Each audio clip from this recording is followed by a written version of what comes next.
Eu começo esse vídeo dizendo para vocês que na tarde dessa quinta-feira chuvosa e fria em Itajaí, Santa Catarina, aqui marca o meu celular com máxima de 16 graus, mínima de 10. Hoje está sendo relativamente um dia mais quente em comparação a ontem. Ao menos ontem eu acordei com 4 graus aqui.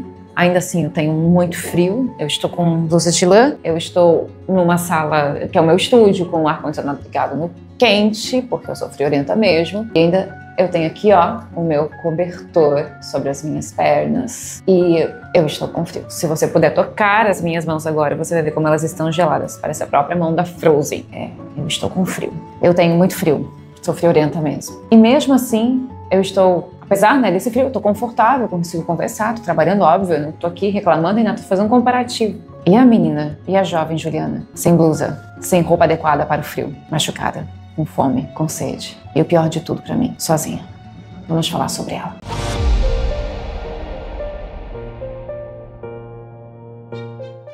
Em primeiro lugar, sejam bem-vindos a mais um vídeo aqui do meu canal.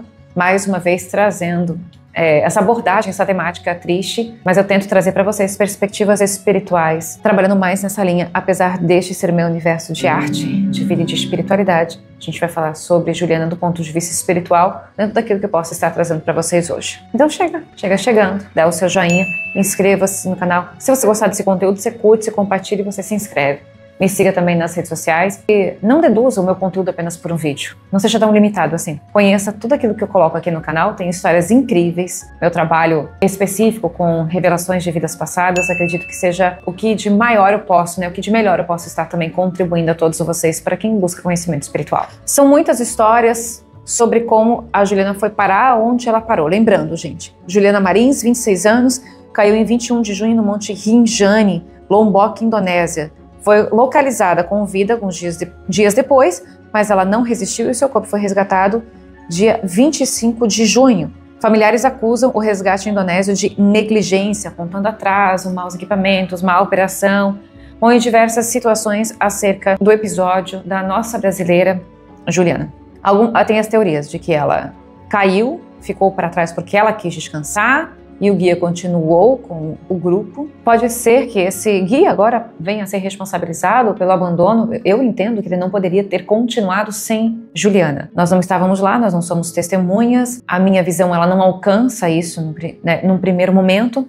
É como se tivesse, de fato, uma névoa, até porque as minhas habilidades elas estão muito mais voltadas para vidas passadas, como vocês já conhecem, já sabem aqui, mas eu tenho um alcance bom quanto ao espírito, já mostrado, demonstrado ou provado, a palavra que vocês quiserem usar, em diversas lives em que eu atendo vocês, só lendo o nome da pessoa desencarnada e conseguindo ter um pouco de alcance energético sobre aquele espírito onde ele está. Então o foco do meu vídeo agora, neste momento, é sobre a parte espiritual de Juliana. Essa parte eu tenho a minha convicção. Mediunicamente falando, porque a mediunidade ela não se comprova, a não ser com o tempo, e nem tudo se tem como comprovar, então vai da sua sensibilidade.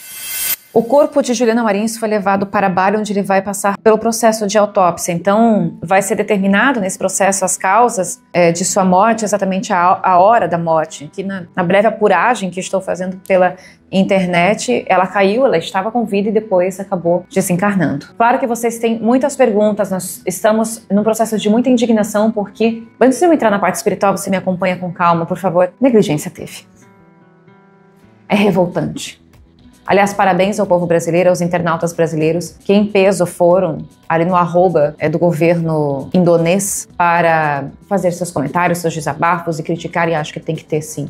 Nós temos hoje a internet para isso, para que a gente consiga falar, para que a gente consiga estar também expondo os nossos descontentamentos. Afinal de contas, se o governo ele abre espaço para o turismo, se ele recebe o turismo e se ele cobra para isso, ele tem que ter, além de suas regras ou leis, que sejam, mas que ele tenha também o respaldo necessário para que esse turismo aconteça. Por exemplo, quando nós fomos ao Egito, vocês acompanharam aí, no decorrer desse vídeo vai aparecer várias sugestões de outros vídeos para vocês assistirem, em especial também o do Egito, em que muitos me perguntam a respeito de se de fato é seguro, se não é, como é para a mulher, sendo que não é um país seguro para a mulher, A gente lê na internet sobre isso. E nós tivemos um total amparo, Toda a minha viagem foi programada pela agência Taranto Viagens. Eu não vou recomendar nada aqui se eu não tiver segurança de falar. Foi feito toda a explicação, nós conversamos, foi passado a possível decepção que teríamos com o Egito, que não é exatamente aquilo que às vezes as fotografias trazem. Você tem que estar preparado para aquilo que você vai encontrar.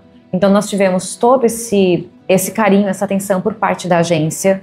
E como é de costume, quem viaja para fora do país tem ali o trabalho de ter um seguro viagem também. Nós também fizemos com a Taranto. Inclusive eu fiz o seguro viagem quando eu fui para Portugal também com a Taranto Viagens. E você tem uma cobertura de até tantos R$1.000 ou dólares, eu não lembro, sobre qualquer necessidade do ponto de vista da saúde que você possa vir a precisar fora do seu país. Porque não tem SUS lá fora, né? Vocês sabem, né? O brasileiro costuma criticar bastante o SUS, mas quando você precisa, você tem, você não precisa pagar conta. Então, cada país tem um jeito diferente de trabalhar. E nem todos vão ter uma assistência médica de fácil acesso para você. Ou seja, quando nós viajamos, nós tivemos esse amparo. Eu não sei por qual agência a Juliana seguiu viagem, se ela teve essas instruções, porque ela era mochileira, é um outro tipo de viagem, né? Que você fica em Airbnb, você fica em hostel, você acampa, você tem... É um outro tipo de circunstância muito comum para jovens, é uma viagem extremamente mais barata, mas o seguro viagem, eu imagino que ela tenha feito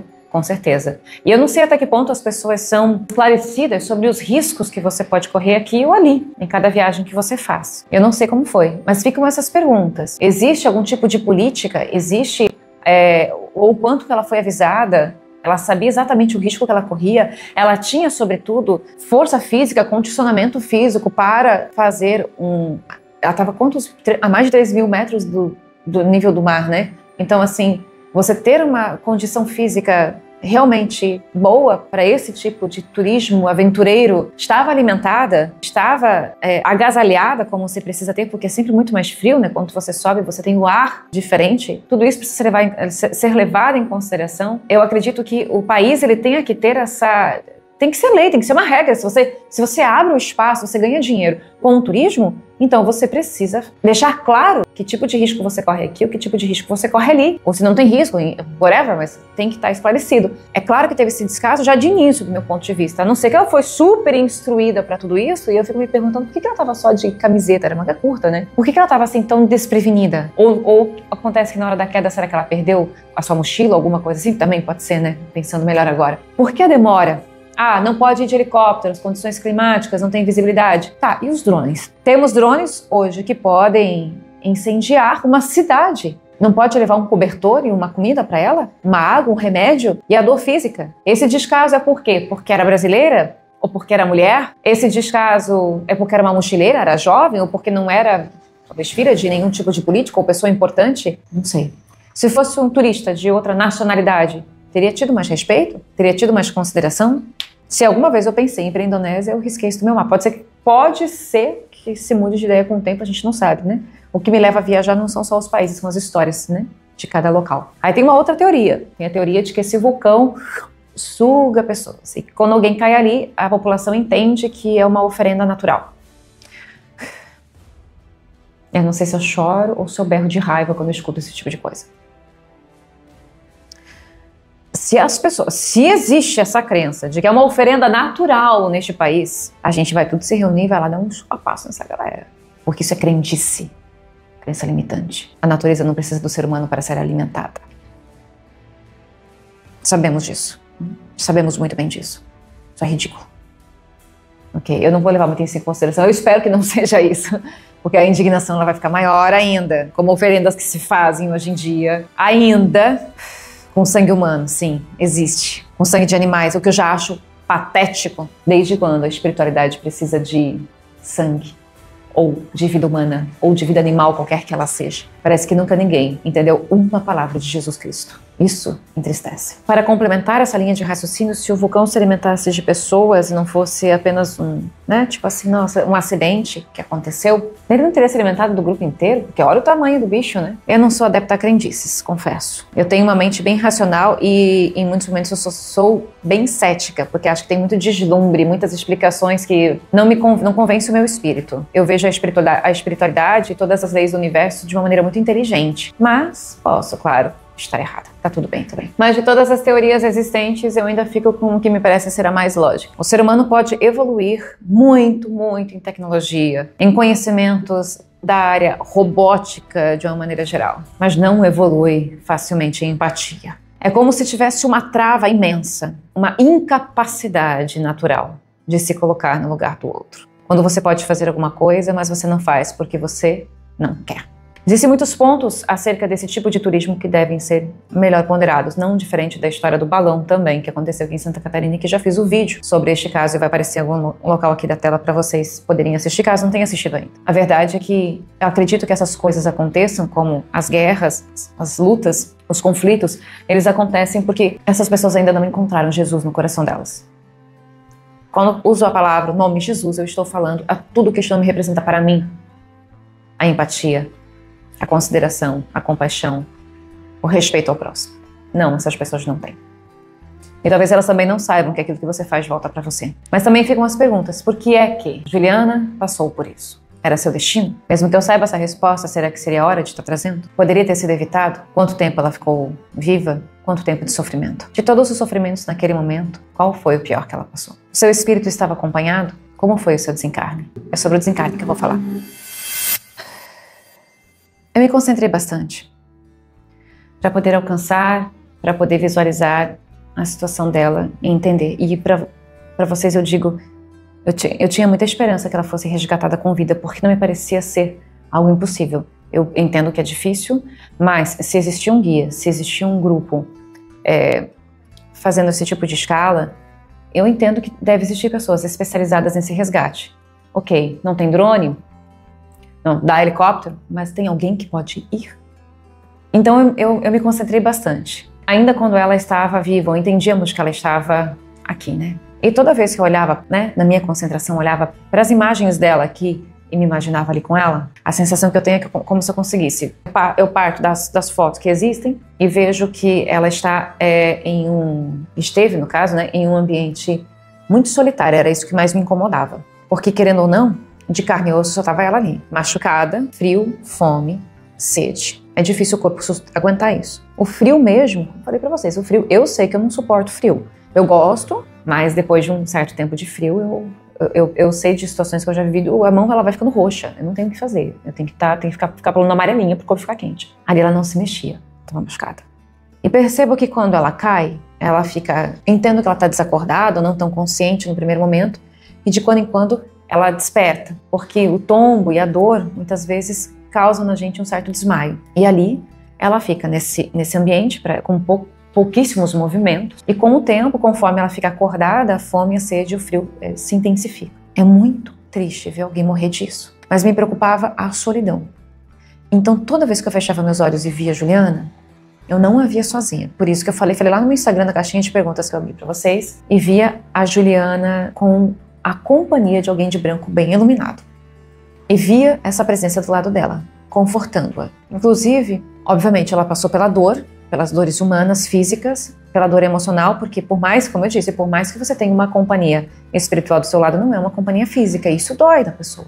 Mas não deixa se criar um desespero, e nesse desespero ela não teve. Num primeiro momento, sim, tipo assim, nossa, caí, tô machucada, aquela coisa assim, tipo, alguém daqui a pouco vem me socorrer. E adormecia, como se quem estivesse ali do lado dela desse a ela uma espécie de anestesia. Já viram falar em anestesia espiritual? Isso ajuda a mente a ficar mais quieta, a pensar menos. Naturalmente você dorme. Tanto que muitas pessoas têm insônia porque pensam muito antes de dormir. Não aquieta. Quem manda no corpo é a mente, não é o corpo, tá? Vocês sabem disso, né? E quem manda na mente deve ser o espírito. Então, se você não está desperto em seu espírito, iluminado, qualquer outra coisa vai mandar em você. Outro espírito, as influências físicas, midiáticas que você tenha, pensamentos negativos que possam estar dentro de você. Mas o tempo inteiro ela esteve acompanhada. Não existem barreiras na espiritualidade, não existe nenhum tipo de fronteira. Quem estava ali com ela, algum mentor espiritual, eu não vejo quem, também não tem importância. Foi o responsável por retirar, né, o seu corpo. Quando o corpo físico perde 100% das forças, esse espírito, né, esse mentor, esse guia que está com ela, enfim, é como se pegasse o corpo dela espiritual no colo e subisse com ele. Isso é um piscar de olhos.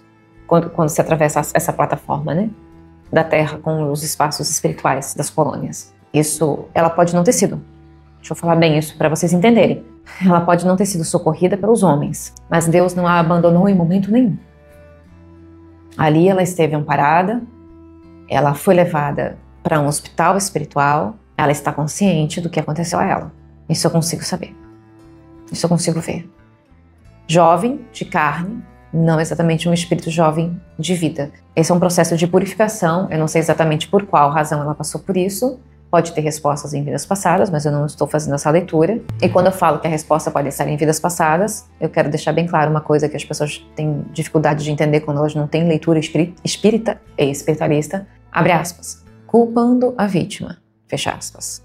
Todo mundo diz isso. Não é isso. Não estamos falando da vítima, estamos falando do espírito. O espírito não pode ser entendido apenas por uma única existência. Ele tem uma trajetória e a evolução se dá pelo espírito e não pela carne.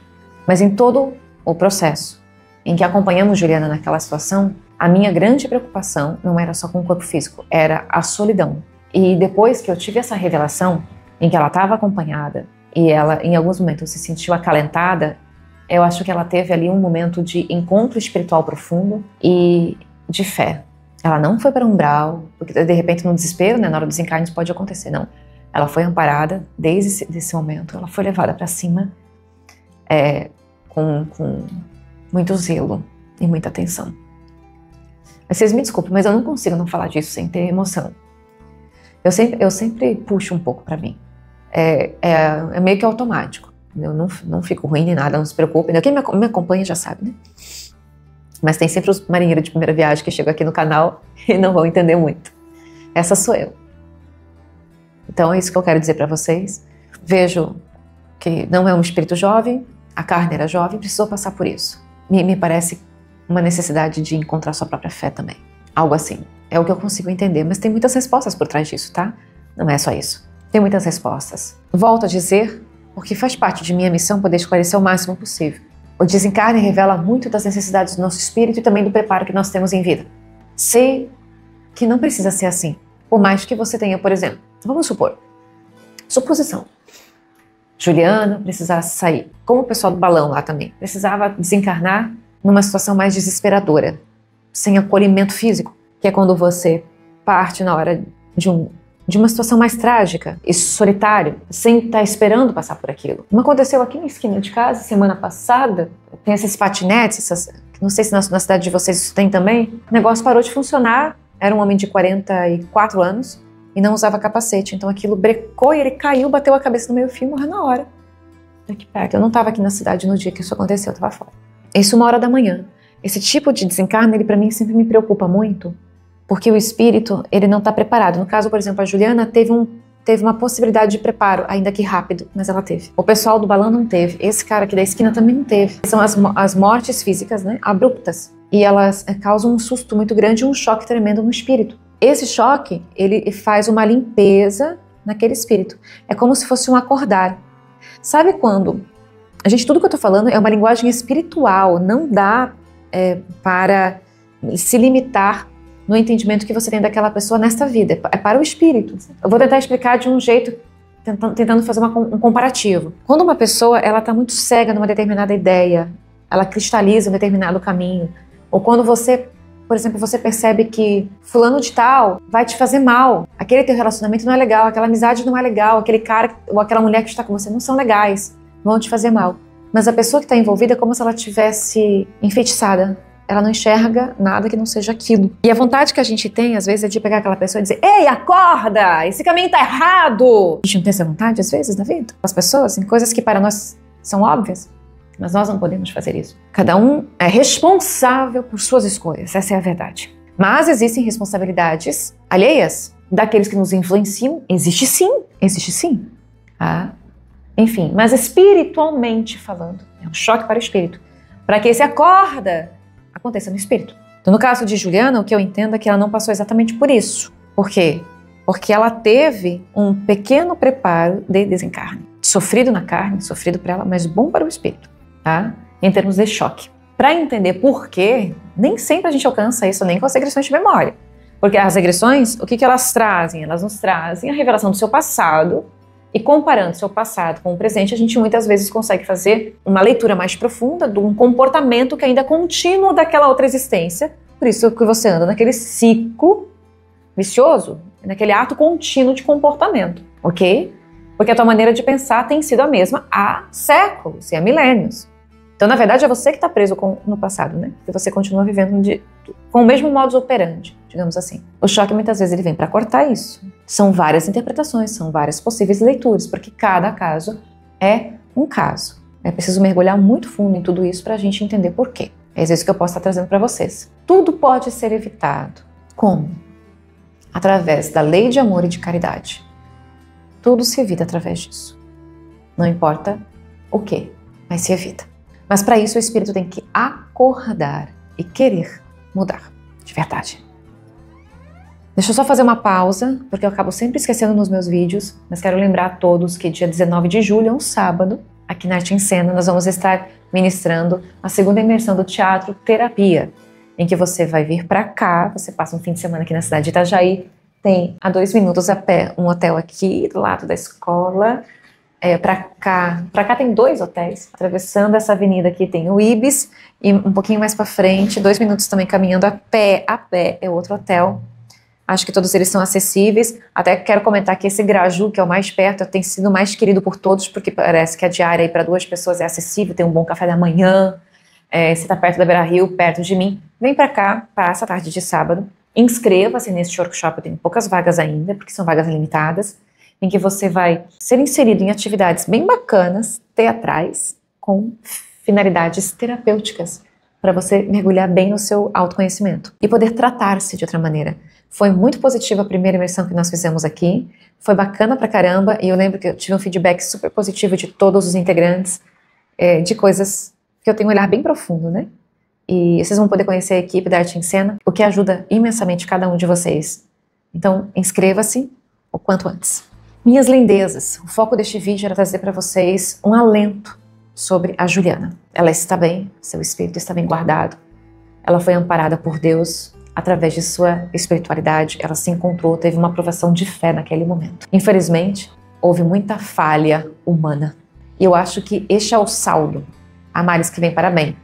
Por qual ponto de vista? Para que pressionemos mais os governos, a linha turística, enfim. Acho que isso pode vir a amadurecer com o tempo.